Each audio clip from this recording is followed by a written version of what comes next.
आगे page number 135, तीसरा स्कंद। फिर क्या कह रहे हैं भगवान शंकर जी, क्या कह रहे हैं ये देखिए। फिर ये सारा सब कुछ ये खेल देख के उसके बाद में फिर क्या यहां पे ब्रह्मा जी का भगवती के चरणख में समस्त देवता लोक आदि को देखना, यानी उस विमान में बैठा के तीनों को सब कुछ दिखाया। उसके बाद भगवान विष्णु, भगवान शंकर और ब्रह्मा के द्वारा भगवती जगदम्बा की स्तुति करना। यानी जब ऊपर का सब कुछ देख के सेम टू सेम अपने जैसे ब्रह्मा विष्णु महेश देख के, वहां की सृष्टि देख के जब तीनों का सिर चकरा गया ना, तब ब्रह्मा जी ने दुर्गा की वंदना की कि हे माते तुम कहां हो, आ जाओ, हमारा तो सिर फटने वाला है। फिर वहां पे दुर्गा आ गई।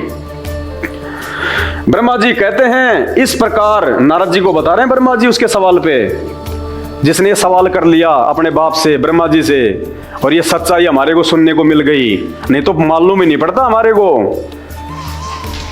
ब्रह्मा जी कहते हैं इस प्रकार बताकर भगवान विष्णु ने फिर कहा कि हम लोग बारंबार प्रणाम करते हुए उस भगवती के पास चले। यानी तीनों देवता बारंबार हाथ जोड़ के हे माता, हे माता, हे माता, दया करो हम पे, हमें समझाओ ये क्या खेल है। भगवती के पास गए, जगदम्बा के सामने गए, दुर्गा के। ये परम आदरणीय महामाया हमें अवश्य वर प्रदान करेगी। ये लो जी, ये तीनों देवता तो दुर्गा से वरदान मांगने की मन में इच्छा पाल रखी है। क्या कह रहे हैं? ये परम आदरणीय महामाया हमें अवश्य वर प्रदान करेगी, यानी हमें कोई आशीर्वाद देगी, हमें कोई वरदान देगी, हम भी उनके जैसे ठाट बाट करेंगे। हम इनसे मांगने की सोच रहे हैं कि ब्रह्मा विष्णु महेश लाभ देंगे, ब्रह्मा विष्णु महेश लाभ देंगे। ये ब्रह्मा विष्णु महेश तो दुर्गा के आगे हाथ फैला रहे हैं और सोच रहे हैं कि ये जरूर हमारे को कोई न कोई वरदान देगी। और तुम्हें तो देवी देवताओं में उलझा रखा है, भूत प्रेतों की भक्ति में। कहां से मुक्ति होगी मेरे भाइयों? आंखें खोलो, इनके निकट चलकर निर्भीक होकर हम इनके चरणों की उपासना में लग जाएं। तीनों देवता कह रहे हैं, आपस में विचार कर रहे हैं कि भाइयों इसके पास में चल के और इसके पैरों के लिपट जाओ। तीनों भाई जो है हम इसके चरणों में लिपट जाएं। और तुम ब्रह्मा विष्णु महेश के चरणों में लिपटने की सोच रहे हो। निर्भीक होकर हम इनके चरणों की उपासना में अर्थात पूजा में लग जाएं। द्वार पर रहने वाले द्वारपाल हमें रोक देंगे तो वहीं ठहरकर सावधानी के साथ हम इनकी स्तुति आरंभ कर दें। तीनों देवताओं को डर लग गया कि कहीं जो महल के बाहर जो चौकीदार खड़े ना दुर्गा जी के, कहीं ऐसा ना हो कि वो हमारे को रोक दें। बताओ, ऊपर के लोकों में जो चौकीदार हैं, जो सिक्योरिटी गार्ड हैं, वो ये अपने वाले ब्रह्मा विष्णु में ऐसे भी ज्यादा पावरफुल है। ये तीनों देवता आपस में क्या सोच रहे हैं कि जल्दी से चल के और दुर्गा जी के पैर पकड़ लो, कहीं ऐसा ना हो कि उनके चौकीदार, उनके द्वारपाल हमारे को अंदर जाने से रोक दें। बताइए, सिक्योरिटी गार्ड से भी छोटी हैसियत है यहाँ के ब्रह्मा विष्णु महेश की, जिनकी भक्ति नकली गुरु करवाते हैं। क्या कह रहे हैं देख लो, मैं नहीं कह रहा। द्वार पर रहने वाले द्वारपाल हमें रोक देंगे तो वहीं ठहरकर सावधानी के साथ हम इनकी स्तुति आरंभ कर देंगे। कह रहे हैं अगर सिक्योरिटी गार्ड ने अगर अपने को रोक दिया ना तो अपन वहीं से उनकी जय जयकार करने लग जाएंगे। बताओ, हे भगवान, क्या भक्ति कर रहे हो आप लोग? और क्या ये नकली धर्मगुरु तुम्हारे से भक्ति करवा रहे हैं? ऊपर के लोकों में जो चौकीदार हैं, जो सिक्योरिटी गार्ड हैं, उनसे भी ज्यादा पावरफुल नहीं है ब्रह्मा विष्णु महेश। अब बताओ, इसीलिए तो रावण ने 33 करोड़ देव देवताओं को अपनी जेल में डाल रखा था। और उन देवी देवताओं की हमारे से ये नकली धर्मगुरु ये भक्ति करवा रहे हैं। इससे अच्छा तो रावण की भक्ति कर लो जिसने देवताओं को जेल में डाल रखा था। ब्रह्मा जी कहते हैं इस प्रकार भगवान विष्णु के कहने पर मुझे और शंकर को बड़ी प्रसन्नता हुई। भगवती के पास जाना हम लोगों ने सहर्ष स्वीकार किया। हाँ, चलना चाहिए। यूं श्री हरि से कहकर हम सभी अर्थात मैं, विष्णु और शंकर तीनों द्वार के पास जाकर विमान से नीचे उतरे। तीनों हेलीकॉप्टर से नीचे उतरे बेचारे, सब कुछ देख दाख के। जब देवी हम सभी को द्वार पर देखा तब वे मुस्कुराकर हंसने लगी और तुरंत हम तीनों को स्त्री बना दिया। ब्रह्मा विष्णु महेश को लुगाई बना दिया, औरत बना दिया दुर्गा ने। बताइए, ये भगवान है? आप इनको कौन से रूप में पूजोगे, औरत के रूप में या फिर भगवान के रूप में? जब ये तीनों उस विमान से नीचे उतर के और जगदम्बा के पास में गए, दुर्गा के पास में गए, तो दुर्गा ने सबसे पहले इनको क्या प्रसाद दिया? देखो, तब ये मुस्कुरा कर हंसने लगे और तुरंत हम तीनों को स्त्री बना दिया, ब्रह्मा विष्णु महेश को औरत बना दिया दुर्गा ने। तो बताओ, ये सर्वशक्तिमान है क्या? ये भगवान है क्या कि जब चाहे कोई इनको औरत बना दे, जब चाहे इनको कोई आदमी बना दे? ये शास्त्र प्रमाण दे रहे हैं, ये झूठ नहीं है, हकीकत है। ये नकली धर्मगुरु अगर सुदामा की कहानी, राम और भीलनी की कहानी के बजाय अगर ये बातें तुमको अगर बताते ना, तो कम से कम सही दिशा में तुम जो है वो जा रहे होते। लेकिन उनको खुद को नहीं पता इन बातों का, और मालूम है थोड़ा बहुत, तो वो डर के तुम्हें बताते नहीं। क्योंकि ये सच्चाई मालूम होने के बाद तो फिर तुम ब्रह्मा विष्णु महेश की तुम भक्ति नहीं करोगे। फिर तुम उनसे सवाल करोगे, भाई साहब इनसे ऊपर कौन है? जो ऊपर वाले हैं उनके बारे में जानकारी दो। और उनके बारे में संत रामपाल जी के अलावा धरती पे दूसरा कोई नहीं जानता। तब वे मुस्कुराकर हंसने लगी और तुरंत हम तीनों को स्त्री बना दिया, लेडीज बना दिया। हम उत्तम आभूषणों से अलंकृत रूप वाली युवती बन गए। ब्रह्मा विष्णु महेश कह रहे हैं हम तीनों उत्तम आभूषणों से लदालद और उत्तम स्वरूप वाली औरतें बन गए। हम तीनों सज धज गई एकदम से हम। अब हमारे आश्चर्य का पार ना रहा। अब तो बिल्कुल ही हमारे आश्चर्य का ठिकाना नहीं रहा। बेचारे वो पहले दुखी थे ऊपर का लोग देख के, और जब उनको औरत बना दिया, गहनों से लाद दिया, नाक में उनके नथ पहना दी, कान में उनके कुंडल पहना दिए, हैं, मांग मूंग भर दी, साड़ी वाड़ी पहना दी, उनको औरत बना दिया, उनको स्त्री दुर्गा ने। अब ये तीनों कह रहे कि अब तो हमारे आश्चर्य का ठिकाना नहीं रहा। अब तो बिल्कुल ही दिमाग ने काम करना बंद कर दिया हमारा तीनों का। अब हमारे आश्चर्य का पार न रहा। फिर हम उस देवी के निकट चले गए। हम स्त्री रूप में थे, हम औरत के रूप में थे। मनोहर रूप वाली वे देवी यहां हमें अपने चरणों के पास देखकर प्रेम पूर्ण दृष्टि से निहारने लगी। हम भगवती को प्रणाम करके सामने बैठ गए और एक दूसरे को देखने लगे। हमारा रूप स्त्री का बन गया था, शरीर पर सुंदर आभूषण थे।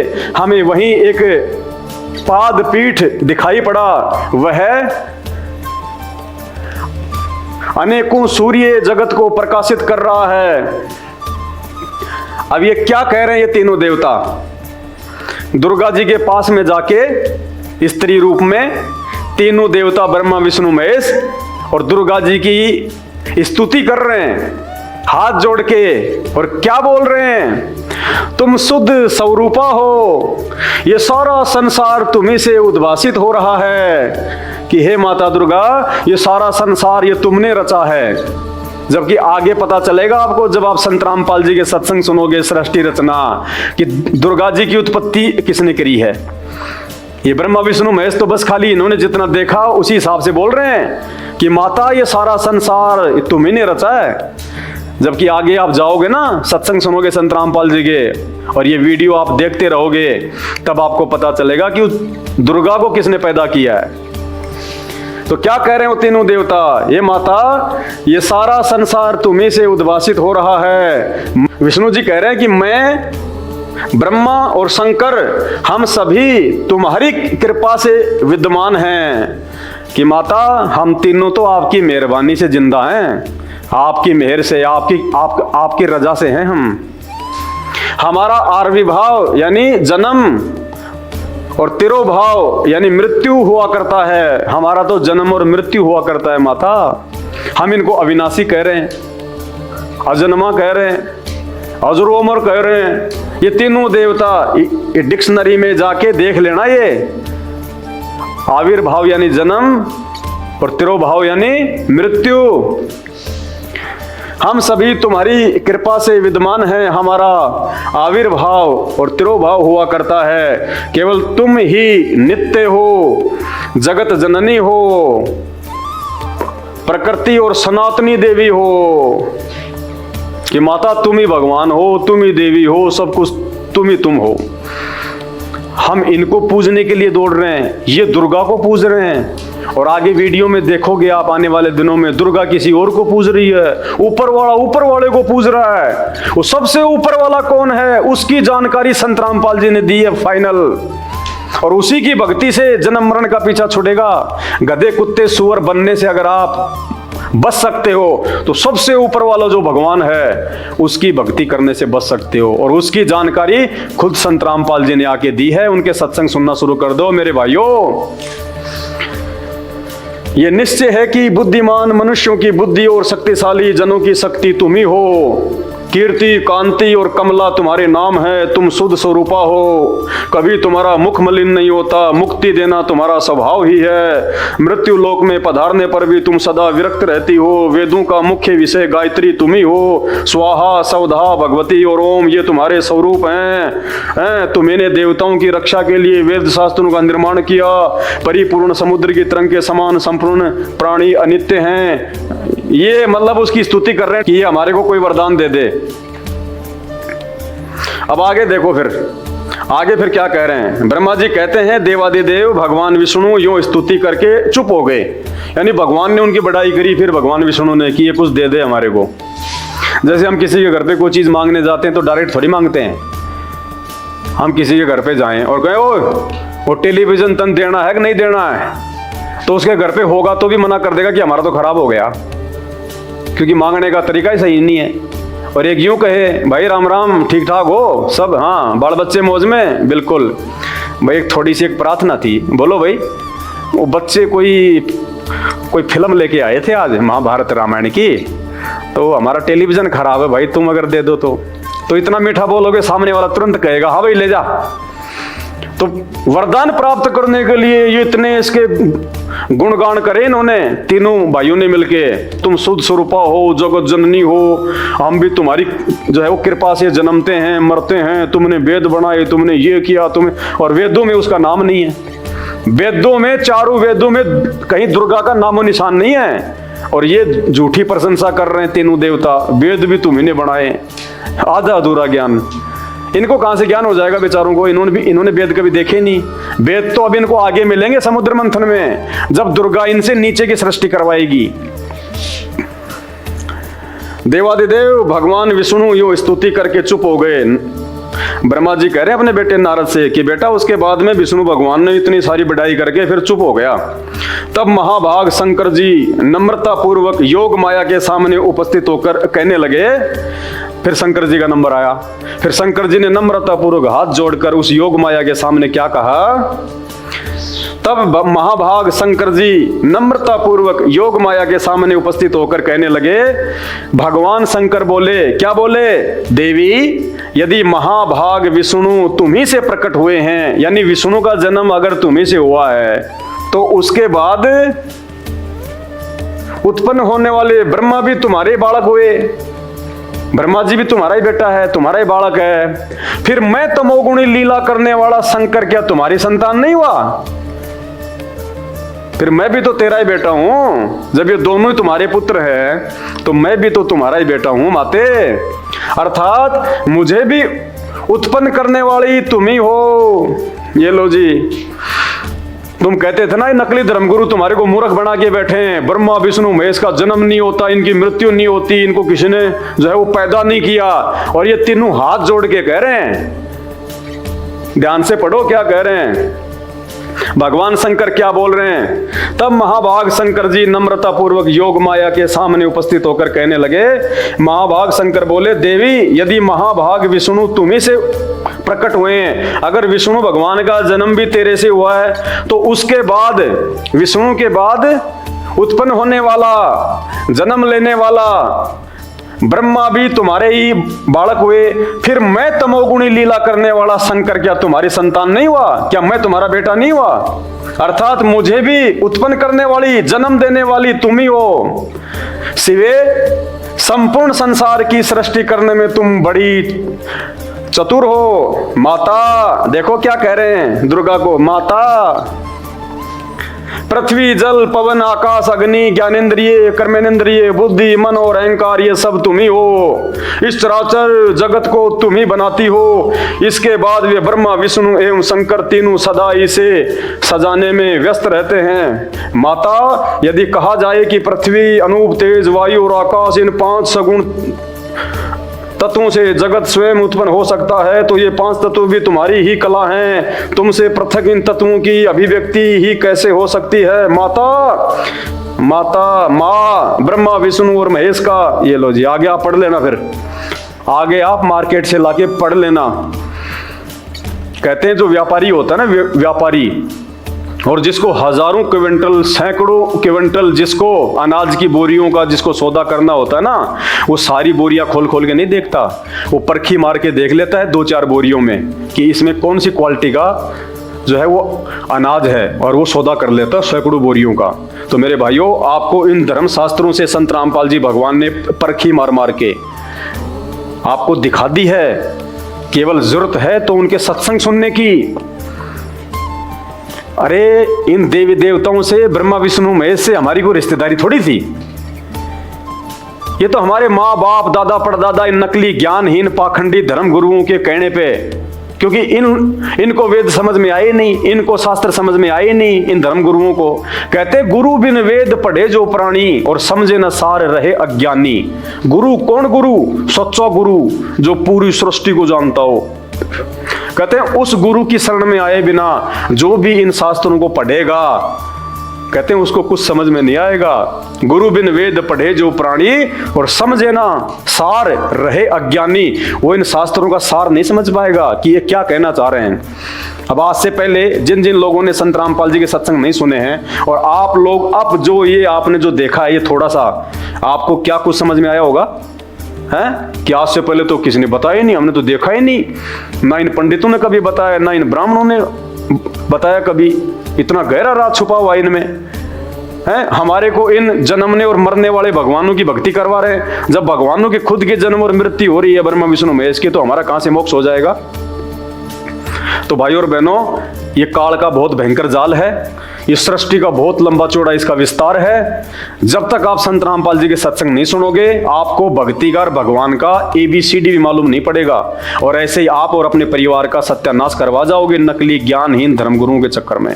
इनके जाल से बाहर निकलो। ये मीठी मीठी बातें करने वाले, सुरीली सुरीली आवाज में श्लोक पढ़ने वाले, कथाएं कहने वाले, ये काल के दूत हैं। ये ब्रह्मा विष्णु महेश के माध्यम से उस काल का भोजन तैयार कर रहे हैं आप लोगों को, मरने के बाद सीधा उसके मुंह में। संत रामपाल जी स्वयं वो तत्वदर्शी संत है धरती पे, जो गीता जी अध्याय नंबर 15 श्लोक नंबर 1 से 4 के अनुसार श्री कृष्ण जी अर्जुन को कह रहे हैं कि अर्जुन, अगर पूरा आध्यात्मिक ज्ञान समझना है, मुक्ति प्राप्त करनी है, गधा कुत्ता बनने से बचना है, तो किसी तत्वदर्शी संत की खोज कर ले। और मुसलमान भाइयों की सूरत फुरकान 25 आयत नंबर 52 से 58 में लिखा हुआ है कि हे पैगंबर, अगर तुझे पूर्ण जानकारी चाहिए अध्यात्म की, तो किसी बाखबर की खोज कर। वो बाखबर कौन है? संत रामपाल जी। गीता जी में जिसको तत्वदर्शी संत कहा गया है। तो भाई और बहनों, आगे भी आपके लिए दास इसी प्रकार की वीडियो संत रामपाल जी भगवान के सत्संगों को आधार बना के, उनके द्वारा इन शास्त्रों में छुपी हुई सच्चाई जो उन्होंने आज पूरी दुनिया के सामने उजागर की है, जिसको समझने के बाद हम जैसे भाई बहन तो अपना जीवन संवारने में लगे हुए हैं उनकी शरण में आके। अब हमारा ये फर्ज बनता है कि आप जो भाई बहन जो नकली ज्ञानहीन शास्त्रों से अपरिचित धर्म गुरुओं की शरण में अपना जीवन बर्बाद कर रहे हैं, अपने परिवार का जीवन बर्बाद कर रहे हैं, आप उनके जाल से बाहर निकलो। ये रिश्तेदार नहीं है हमारे, ना ये देव देवता हमारे रिश्तेदार हैं। हमारे को इनके विषय में पता चला तो हमने इनकी भक्ति करना शुरू कर दिया। अब जब हमें इनसे ऊपर के भगवान का पता चलेगा, जिसकी भक्ति से पूर्ण मोक्ष होगा, पूर्ण लाभ होगा, और यहां भी फायदा गारंटेड बात है, गारंटेड। अगर आप संत रामपाल जी की शरण में आके उनके बताए नियमों में रह के अगर आप भक्ति शुरू करोगे, 1 महीने के अंदर आप वो चमत्कार देखोगे जो आप पीढ़ियों से इन नकली ज्ञानहीन धर्म गुरुओं से उम्मीद भी नहीं कर सकते थे। यूं चमत्कार पे चमत्कार, लेकिन केवल सुख के लिए मत जुड़ना, चमत्कार की उम्मीद में मत जुड़ना। पहले आप उनके सत्संग सुनो अच्छे से। रोजाना रात्रि 7:30 बजे से 8:30 बजे साधना टीवी चैनल पे 1 घंटे का संत रामपाल जी का सत्संग आता है। बाकी आप सबके पास आजकल स्मार्टफोन है, आप यूट्यूब पे जाइएगा और लिखिएगा सृष्टि रचना संत रामपाल जी महाराज या फिर संत रामपाल जी महाराज सत्संग। हजारों की संख्या में आपको वीडियो मिलेंगे, देखना शुरू कर दीजिएगा और अपने शास्त्रों में छुपी हुई सच्चाई को जानो, पहचानो, देखो। आने वाला समय बहुत ज्यादा विनाशकारी है, तांडव मचेगा, तांडव। उस समय ये ब्रह्मा विष्णु महेश 33 करोड़ देवी देवता और ऊपर वाले ब्रह्मा विष्णु महेश और वो देवता और वो इंद्र, उनसे ऊपर उनकी माता दुर्गा, उससे ऊपर उसका पति काल, वो भी नहीं बचा पाएगा, क्योंकि ये सभी समर्थ नहीं है, सर्वशक्तिमान नहीं है, भगवान नहीं है। सर्वशक्तिमान परमात्मा जिस धरती पे आया हुआ है संत रामपाल जी के रूप में। कहते हैं ना कबीर गुरु गोविंद दोनों खड़े और किसके लागू पाए, यानी एक तरफ तो वो गुरु खड़ा हो और एक तरफ भगवान यानी गोविंद खड़ा हो। कहते हैं मैं किसके लागू पाए, तो कहते बलिहारी गुरु अपना जो गोविंद दियो बताए। उस भगवान से बड़ा तो मेरा गुरु है, मैं तो उसके चरणों में पड़ूंगा जिसने मुझे भक्ति और भगवान की जानकारी दे दी। तो वो गुरु ये नकली संत नहीं है, ये शंकराचार्य नहीं है, ये संत महंत, ये भागवत करने वाले, ये बड़े बड़े पंडाल लेके मीठी मीठी आवाज में तुम्हारी को मीठी मीठी कथाएं सुना के तुम्हारा जीवन बर्बाद करने वाले, ये नकली नहीं है। वो गुरु, वो संत आज संत रामपाल जी भगवान है। अरे सुन को तो देखो एक बार, इन संतों से तुम्हारी कौन सी यारी थी, कौन सी वो रिश्तेदारी थी। तुमको भाई तुमने इनके सत्संग सुने, इनके विचार सुने, भाई तुम्हारे को इनका ज्ञान अच्छा लगा, अब एक बार इनके भी सुन के देखो। अगर इनसे उत्तम हो तो अपनाओ, वरना अपने वालों के पीछे आप लगे रहो, जबरदस्ती थोड़ी है।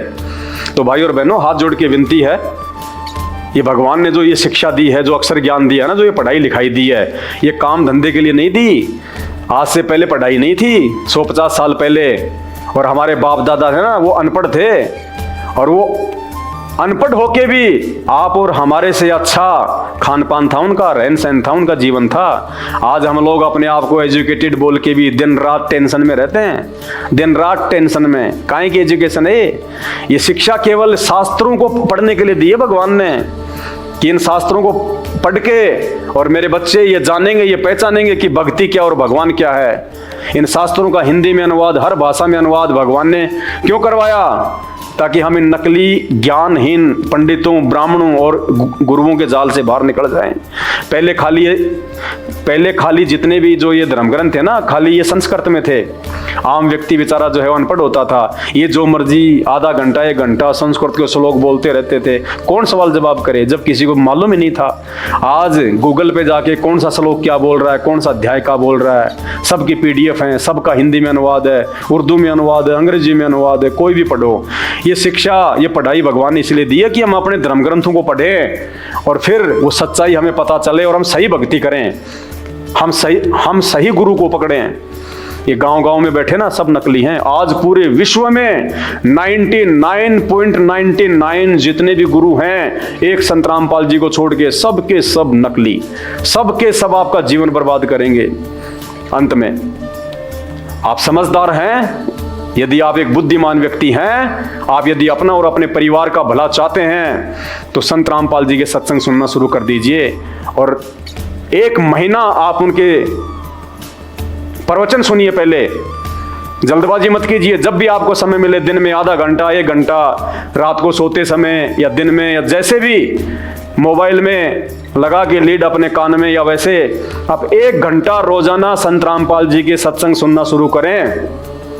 अगर आपके शरीर में भी अगर कोई रोग होगा, वैसे भी यदि आपको कोई टेंशन है, यदि आपको कोई परेशानी है, 1 महीने में तो परमात्मा आपके उन रोगों का नाश कर देगा जो लाखों रुपए हॉस्पिटल में बर्बाद करके भी नहीं हो पा रहे। जिस घर में संत रामपाल जी के सत्संग शुरू हो जाएंगे, जिस घर में संत रामपाल जी के मुख से निकले प्रवचनों की आवाज शुरू हो जाएगी, उस घर के आसपास तो भूत प्रेत भी नहीं टिकते, 10 कदम दूर भाग जाएंगे।